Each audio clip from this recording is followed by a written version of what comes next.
மனைவி கொலவ ஆசைப்பட்டு இவன் விலகி நின்னதால இவன் தனக்கும் உதவல தான் குடும்பத்துக்கும் உதவ கூடாதுன்னு 7 வருஷத்துக்கு முன்னாடி செஞ்சு வச்ச வகையில அவன் உடம்புல ஊர்ந்தது. 3.5 மாத காலம் எச்சரிக்கையில இருக்கணும். காவலுக்கு நான் வரேன். வண்டி வாகனத்துல பழுது உண்டாக இருக்குது. காத்து நிக்கிறேன்டா.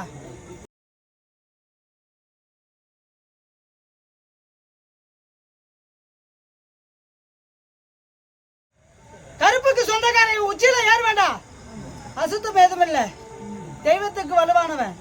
என் பாலகன் கருப்பன் வருவான்டா உச்சியில. அறிகுறிக்கு அதிகாரத்துல நிக்கிறான். சொல்லுறது புரியலையேடி. 7.5 வருஷத்துல தானோட சேர ஆசைப்பட்டு இவன் ஒத்து வராததால தான் கூடயும் சேரக்கூடாது, தான் குடும்பத்திலையும் சேரக்கூடாதுன்னு 7.5 வருஷத்துக்கு முன்னாடி இவன் காலடி மண்ணை எடுத்து பிரிச்சு வச்சது 3.5 வருஷமா கெட்ட அலைஞ்சு நிக்கிறாண்டி.